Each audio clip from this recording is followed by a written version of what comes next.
nos vemos juntos.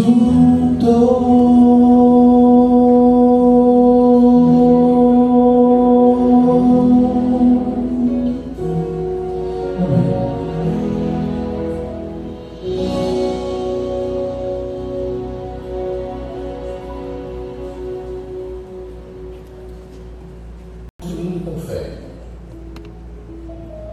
Meu nome é Gustavo Avelayal e atualmente moro em Buenos Aires, Argentina. Quando cheguei aqui, tinha pouquíssima experiência, pois não conhecia ninguém, apenas um sobrinho que vivia na cidade e conseguiu um trabalho para mim. Foi minha primeira experiência em uma marcenaria. Minha família sempre foi adventista de berço por parte de minha mãe, mas quando eu vim para Buenos Aires não estava frequentando a igreja. Conheci minha esposa durante uma viagem de férias.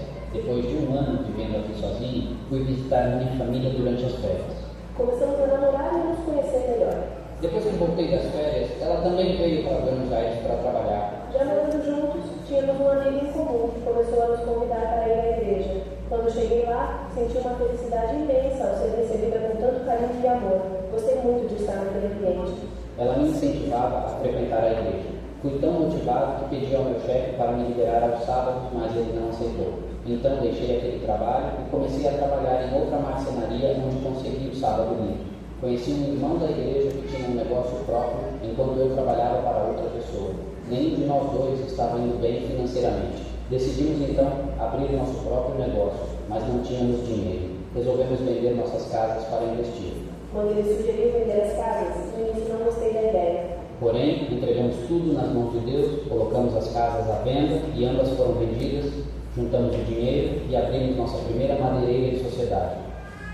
Os 3 primeiros anos foram difíceis, como em qualquer negócio. Começamos e tivemos algum sucesso. Depois decidimos encerrar a sociedade. Aluguei um local para abrir meu próprio negócio e usar parte do espaço para trabalhar. No ano de 2015, com a mudança de governo, muitas empresas e negócios tiveram dificuldades, e o meu também não foi bem. Em um momento de grande preocupação, eu falei para orar juntos. Estávamos no galpão e ficamos de joelhos. Um domingo, saímos para passear e ao voltar para casa, passamos por alguns terrenos à venda. E aí, logo que a gente passa por esse lugar, eu digo, não é por acaso que depois de ter orado, a gente passa e a gente pode ver o terreno, ver todo o espaço que estava à venda, com umas plaquinhas, eu digo a ele, vamos ligar, e ele me disse, mas e se não tivermos dinheiro? Deve ser muito dinheiro, que não está ao nosso alcance. Eu falei para ele, se Deus é fiel, como pode não nos dar? Ele pode dar isso e muito mais, se assim o desejar. E disse a ele, vamos ligar. Liguei para o número do anúncio e o vendedor veio rapidamente ao meu endereço. Nesse momento ele chega, me oferece os lotes e me diz, vamos ver, então fomos. E ele me disse, bom, veja qual você gosta e conversaremos sobre isso. Bem, ele me disse que se eu estivesse interessado no lote, eu poderia começar a fazer alguma coisa no terreno. Então ficávamos trabalhando o dia todo no nosso negócio até a tarde. E à noite a gente seguia trabalhando no nosso terreno. Depois fizemos uma casa pré-fabricada lá atrás, uma coisa bem pequena, que foi com a ajuda de amigos, familiares, irmãos da igreja. Claro que na época que mudamos a casa para cá, a gente estava morando, mas não tinha recursos para comprar madeira, porque tinha fornecedores que a gente estava devendo, mas aos poucos Deus mostrou a mão, né? Aos poucos as vendas começaram a melhorar. Hoje, 7 anos depois, avançamos bastante. Tenho 2 filhos, Brenda e José, e pela graça de Deus, 2 filhos pequenos se juntaram à nossa família, Kiara e Jefferson. Em certa ocasião, um pastor me visitou e perguntou, em algum momento você sentiu que sairia dessa situação, teve medo? Respondi que sim, mas percebi que era um medo meu, pois Deus já tinha algo preparado para nós. Sempre compartilho com meus filhos o Salmo 112, que diz que, se reverenciarmos a Deus e obedecermos aos seus mandamentos, Ele será fiel conosco. Agora chegou a hora de adorarmos juntos, através dos dízimos e ofertas.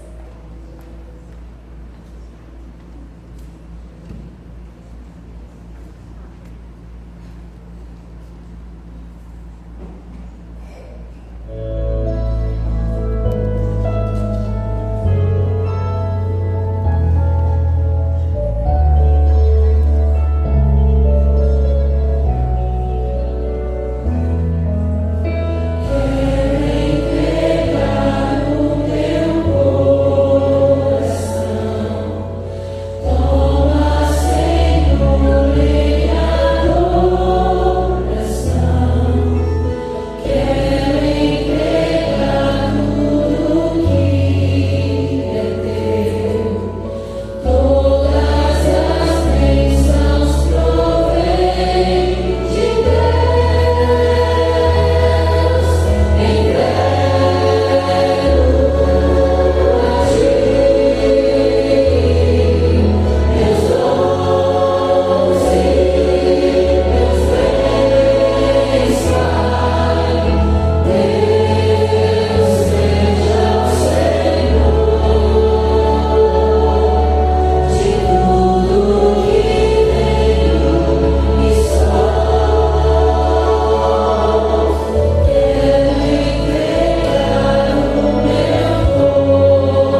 Agora nós vamos louvar a Deus com infinita graça. Mas antes de louvarmos ao Senhor, nós estamos vendo que hoje a gente tem bastante, quer dizer, que eu não conheço, né? Mas eu andei perguntando e os irmãos falaram que sim, não são do CPA 2 ou do CPA 4, né? Mas nós temos duas pessoas aqui que estão nos visitando que veio de longe. Um é o Marcos, que veio lá do Belém do Pará. Cadê o Marcos? Ali, o Marcos está ali com a esposa, é filha e o netinho, é isso? Eles vieram lá do Belém do Pará. E a gente também tem o Davi, que é lá de Juína. Cadê o Davi? O Davi está ali. Então, assim, os irmãos que estão próximos, aqueles que ainda não saudaram eles, amém? Tem a irmã ali que está apontando uma outra irmã, mas me falaram que ela já é conhecida dos irmãos aqui. Ela já frequentou aqui no CPA 3 muitos anos atrás, a família dela toda. Então, a irmã, tem outra ali, rapaz também, que disse que batizou aqui, falou que está longe porque tem que voltar para cá para visitarmos, amém? Que os irmãos sejam muito bem-vindos. E quando voltarem, os irmãos estão só passeando, é isso? Então, quando voltarem para casa, mande, por favor, a nossa paz do Senhor para os irmãos de lá também. Amém? Agora, nesse momento, nós vamos nos colocar de pé, louvarmos ao Senhor com infinita graça. Logo após, o pregador estará orando, estará ministrando a palavra do Senhor.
Bom dia a todos, como é bom estarmos aqui na casa de Deus, para juntos aprendermos um pouco mais da sua palavra.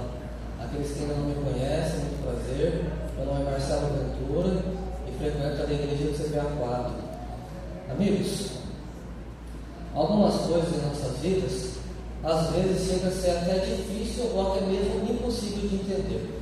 Vocês querem ver só? Todos nós sabemos que não levaremos nada deste mundo.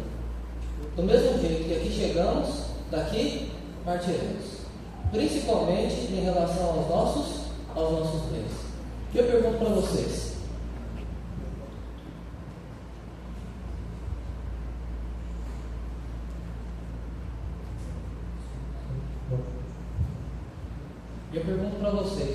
se nós não vamos levar nada daqui, por que então estamos ajuntando tesouros?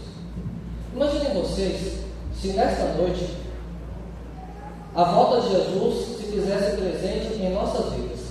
Se essa noite Jesus voltasse para mim, eu não precisaria ter recurso nenhum para amanhã. Então, se eu não preciso ter nenhum recurso ou juntar nada, porque o amanhã na verdade nunca existiu, ou talvez ele somente exista dentro da minha cabeça, porque eu não sei o que vai acontecer, porque eu estou preocupado com o que eu tenho que ter amanhã, para sustentar a minha família e demais coisas. Já que eu não sei se amanhã estarei vivo, por que então não gastar tudo o que tenho? Gastar tudo o que tenho de limite no cartão de crédito, talvez com um saldo bancário, vender minhas propriedades e aproveitar um pouco a vida. Como achar um ponto de equilíbrio? Porque eu fico pensando, se nós gastarmos tudo hoje e não deixarmos nada para amanhã, e amanhã estivermos vivos, estaremos numa situação muito complicada. Mas se guardarmos o dinheiro hoje e amanhã estivermos mortos, de nada aproveitaremos.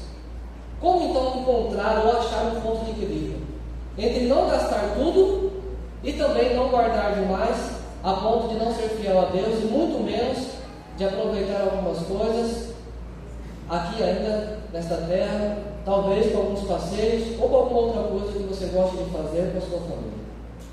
Vivemos em um mundo em que a sua rotatividade, em que a sua velocidade muda muito rápido.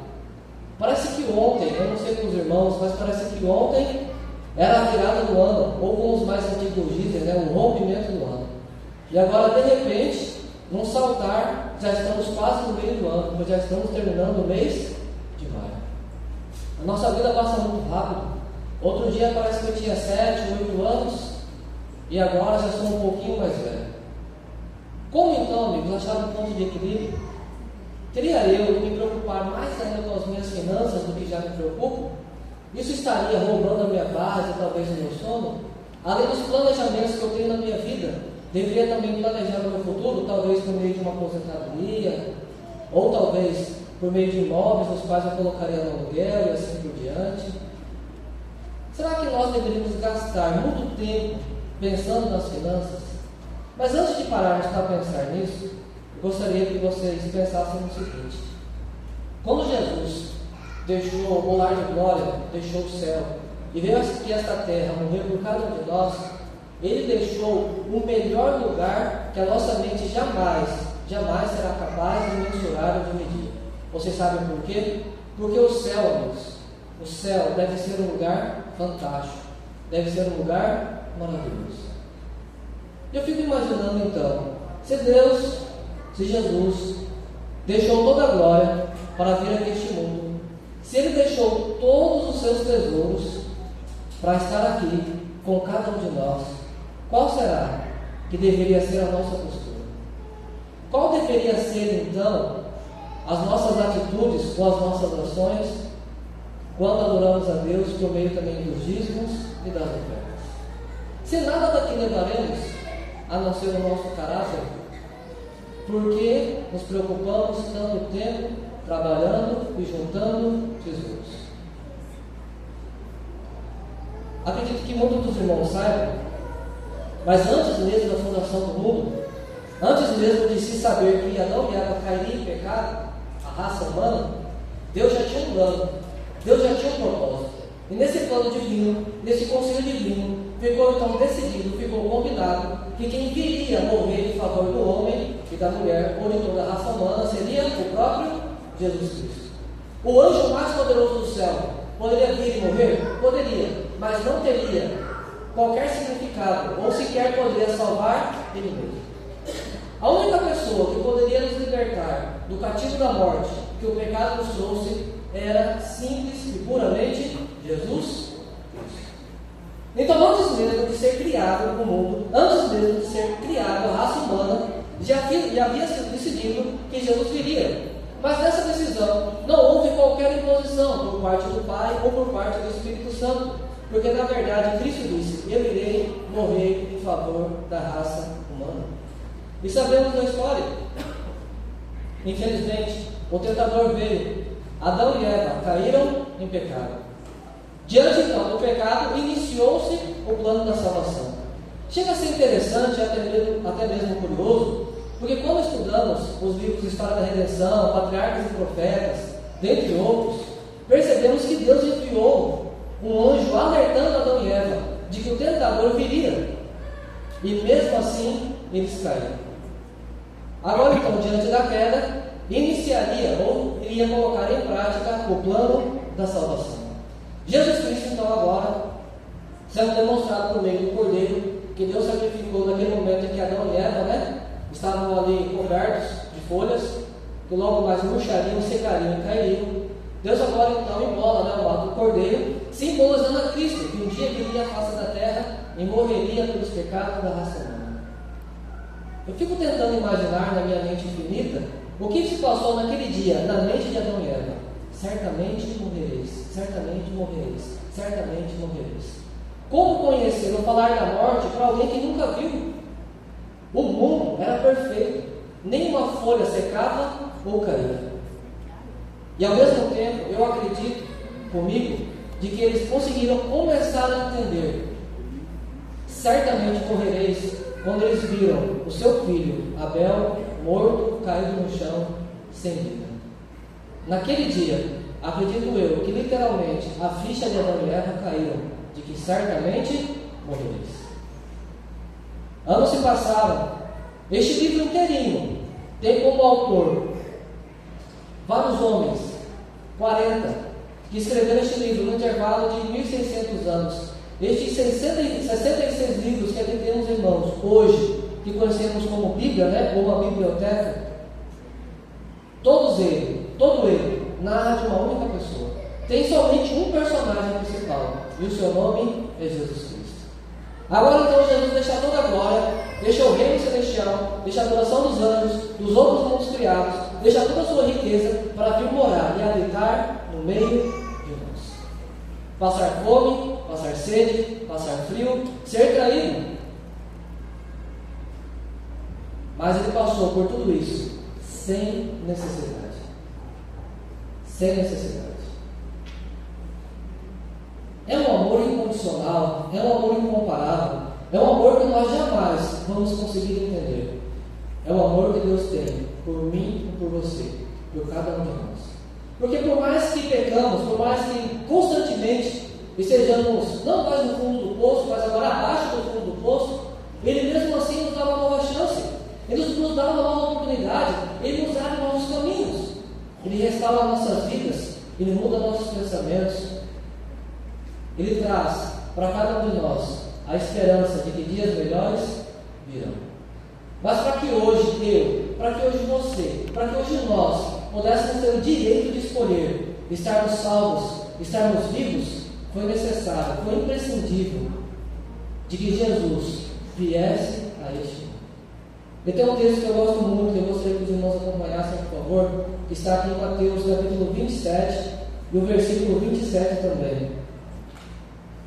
Ele narra muito bem um pouco das consequências dos nossos pecados. Ele narra muito bem um pouquinho do que Jesus passou e sofreu quando estava prestes a ser crucificado. Aqui em Mateus capítulo 27, do versículo 27 também, acredito eu que quando o escritor foi escrever essa parte aqui, teve até, muito provavelmente, um pouco de dificuldade para colocar em palavras, em letras, tudo aquilo que Jesus havia passado. Aqui em Mateus 27, versículo 27 em diante, começa assim a narração. Depois, os soldados de Pilatos levaram Jesus para o palácio do governador e reuniram toda a tropa em volta dele. Versículo 28. Tiraram a roupa de Jesus e o vestiram com uma capa vermelha. Fizeram uma coroa de ramos cheia de espinhos e a puseram na sua cabeça. E colocaram um bastão na sua mão direita. Aí começaram a se ajoelhar diante dele e a caçoar, dizendo: Viva o Rei dos Judeus! Cuspiam nele, pegavam um bastão e batiam na sua cabeça. Um pouco antes desses acontecimentos, como sabemos, Jesus chamou ali 3 homens para que ficassem com ele orando durante aquela noite, pois sabia que logo ele seria traído, preso e julgado. Passou a quinta-feira à noite todinha sendo açoitado, sendo humilhado, sendo rejeitado, sendo caçoado e, acima de tudo, ainda cuspiam no seu rosto. Depois de tanta humilhação, depois de tanto sofrimento, depois de colocar Jesus em uma situação que nenhum ser humano deveria ser colocado, muito menos Deus ou o nosso Criador, diz então que Jesus estava agachado, Jesus estava quase que assentado, e tinha ali um pedaço de madeira no qual ele se apoiava. Aqueles homens perversos e cruéis, imbuídos por Satanás, o arco-inimigo divino, agora tomou aquele porrete da mão de Jesus, e após colocarem a coroa de espinhos sobre a sua cabeça, começaram a bater com ele. Aquela coroa feita de ramos de espinhos adentraram, perfuraram, afundaram a fronte de Cristo, e dela começou a sair ou a jorrar sangue. Por que suportar a cruz, amigos? Por que tanta humilhação? Bastaria uma ordem divina para que os anjos que ali estavam tivessem libertado Jesus e fulminado a todos. Bastaria tão somente Jesus com o poder da sua mente, e ele poderia ter destruído todas aquelas pessoas. Mas ele ficou ali firme, perseverante, sofrendo uma humilhação que era minha e que era sua, para nos outorgar, para nos entregar, para nos trazer a vida eterna. E como nós retribuímos a este favor divino? Carregamos em nosso nome adventistas, mas muito provavelmente muitos de nós, se não quase todos, não paramos essa semana pelo menos 1 hora para pensar na volta de Jesus. Queremos dizer para as outras pessoas que Jesus veio, que Jesus morreu, que Jesus padeceu, que muito em breve ele vai voltar. Mas parece que nós não estamos convictos disso. Parece que nós não queremos que Jesus volte. Nós falamos sobre a volta de Jesus, mas as nossas ações são incompatíveis, são contrárias a alguém que está esperando o seu Redentor e o seu Salvador. Para quantas pessoas falamos que Jesus vai voltar essa semana? Por quanto tempo oramos para que Jesus volte? Estamos esperando a volta de Jesus, talvez como aqueles apóstolos que naquela quinta-feira permaneceram dormindo. Jesus dizia para eles: orem, orem, orem, orem. O que eles faziam? Dormiam.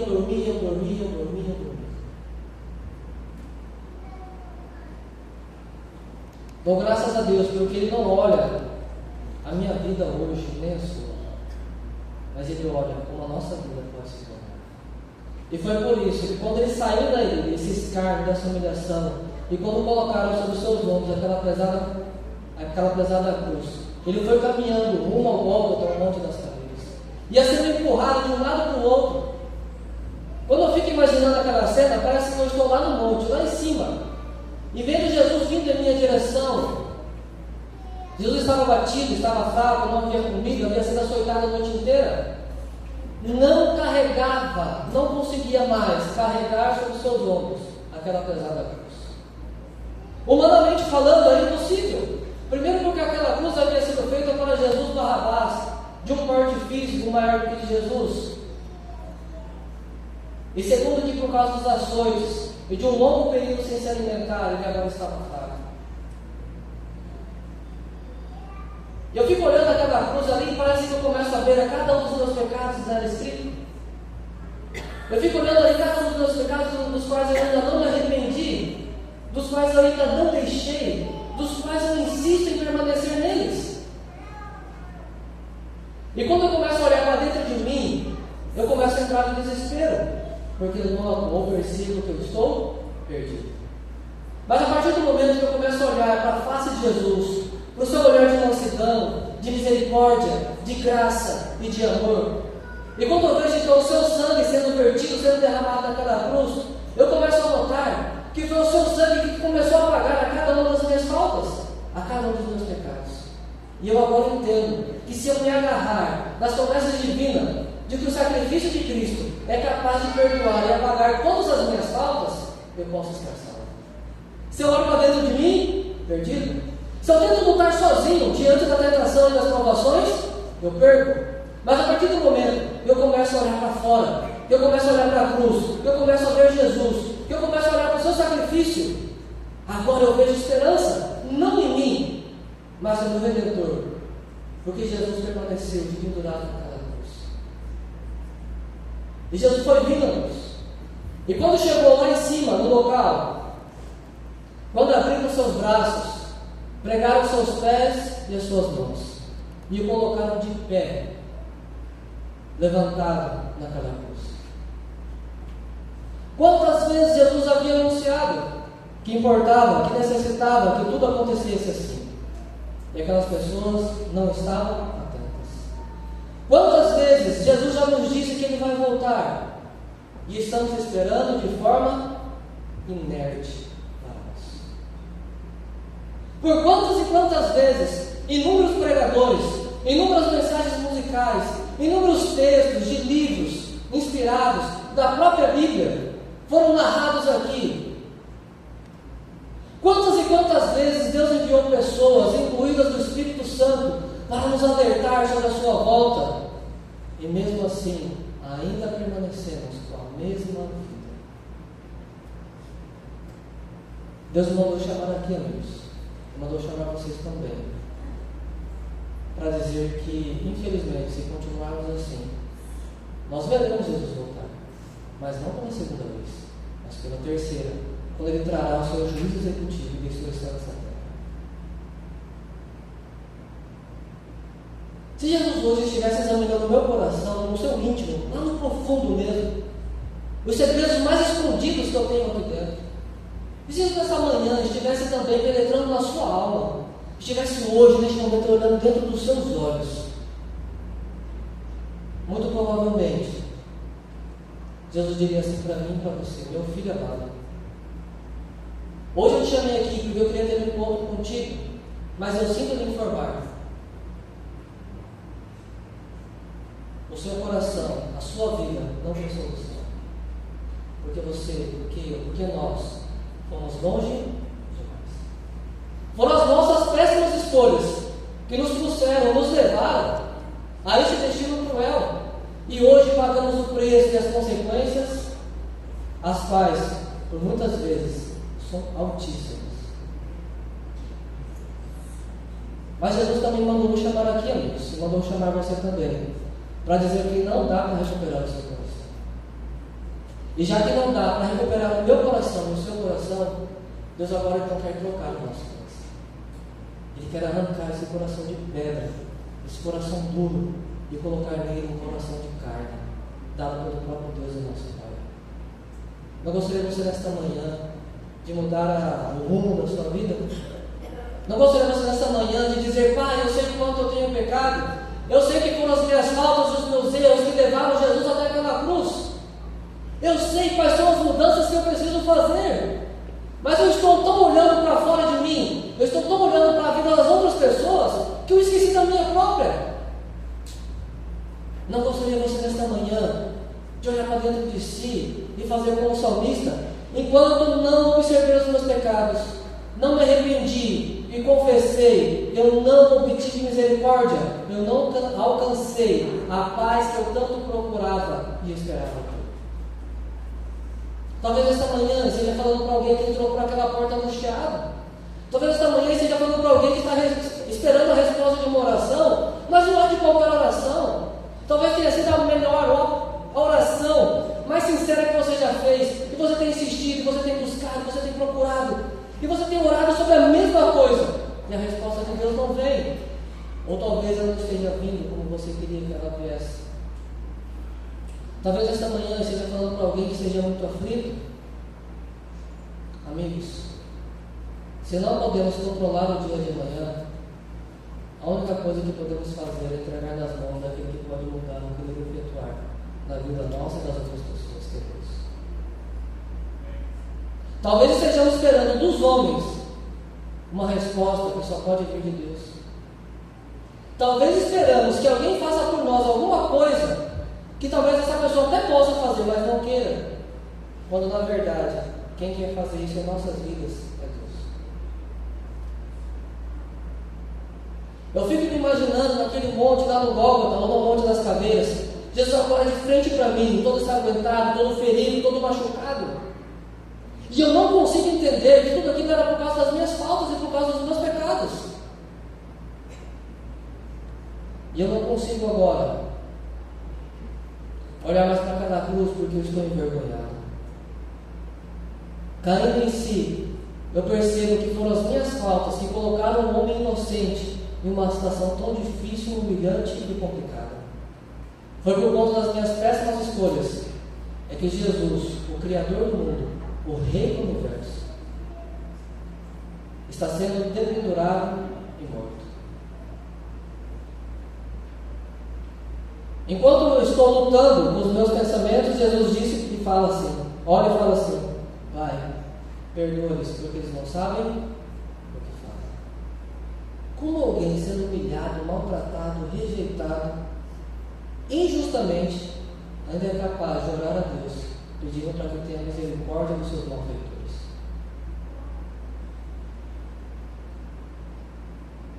Uma das formas que nós temos de adorar a Deus e agradecê-lo por tamanho sacrifício é por meio das ofertas.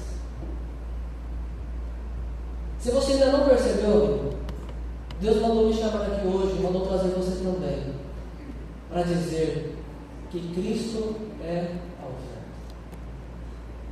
Se Cristo é a oferta, uma das maneiras que eu tenho de agradecer a Deus pelo sacrifício que Ele fez naquela cruz do Calvário é quando eu devolvo a minha oferta. Assim como Cristo veio voluntariamente a essa terra, como eu disse lá no início, nós também devemos voluntariamente trazer as nossas ofertas à casa do tesouro ou até a casa de Deus. Mas talvez a nossa vida financeira esteja tão complicada,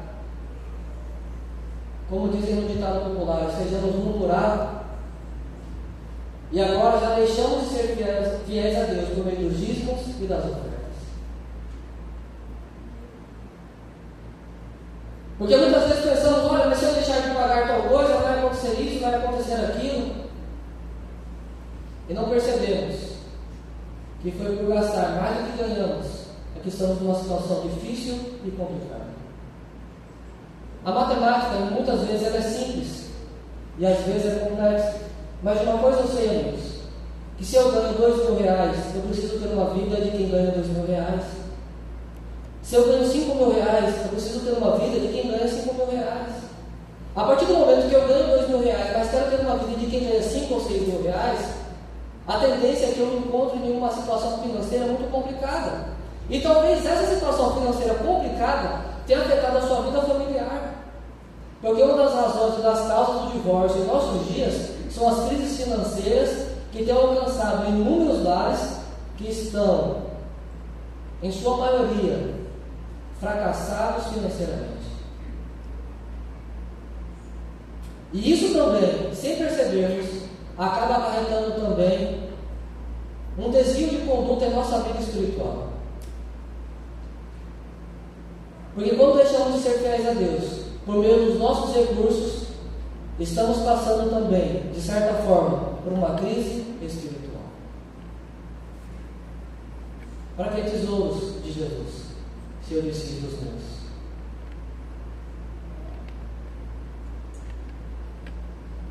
Para que riqueza de Jesus, se eu decido lá, de onde agora não dá para se comparar? Não gostaria você de nesta manhã fazer um novo pacto com Deus? Deus quer que você entregue a Ele não somente a sua vida. Deus não quer que você entregue a Ele somente as suas habilidades. Deus também quer que você entregue a sua vida financeira. Deus quer que você tenha uma entrega por completa, uma entrega total. Se Jesus, amigos, entregou tudo o que ele tinha naquela cruz do Calvário, que naquele momento, naquela circunstância era vida, era uma vida que podia me trazer vida também. Não gostaria de você nessa manhã de entregar tudo que você tem e tudo que você é nas mãos de Deus? Talvez você esteja andando longe dos caminhos do Senhor em relação à adoração por meio dos dízimos e das ofertas. Eu não vou falar que nós doamos, porque nós só podemos doar aquilo que é nosso. E o dinheiro não é meu, o dinheiro não é seu. E é por isso que nós falamos que nós adoramos a Deus por meio dos dízimos e das ofertas, porque somos apenas mordomos. E Deus então nos confia alguns recursos, poucos, para que pudéssemos administrar. Mas temos administrado tão mal a ponto de sermos fiéis a Ele. Jesus mesmo um dia vai nos dizer: vinde, servo bom e fiel. Porque você foi fiel a mim nas pequenas coisas, hoje estou te colocando sobre uma cidade que tem ruas de ouro. Não gostaria de você nessa manhã de fazer um novo pacto com Deus? Não gostaria de você nessa manhã de dizer: pai, eu já fui longe demais, tenho sido infiel em relação a minha vida financeira, principalmente para com o Senhor. Mas Deus hoje nesta manhã quer nos dar uma nova chance e quer nos dar uma nova oportunidade. Deus hoje nesta manhã está nos dizendo assim: siga o exemplo de Cristo. Siga o exemplo de Cristo, que se ofertou em meu favor e em seu favor. Talvez você esteja pensando: mas por que eu tenho que adorar a Deus por meio dos dízimos das ofertas, se Deus não precisa do meu dinheiro? Isso é verdade. Deus não precisa dos meus recursos. Deus não precisa dos seus recursos, porque Ele é o dono de tudo. Mas Deus instituiu os dízimos e as ofertas para que eu, você, nós deixássemos de ser egoístas. Foi para o nosso próprio bem que Ele então, primeiro dando exemplo por meio de Cristo, agora diz assim para cada um de nós: vão e façam o mesmo. Que Deus nos abençoe e nos guarde. Que Deus faça resplandecer sobre cada um de nós a tua paz. Que Deus nos ajude e tenha misericórdia e que possamos fazer um novo pacto com Ele em todas as áreas da nossa vida, inclusive financeira, em nome de Jesus. Amém.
Necessito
A festa está preparada, só falta você.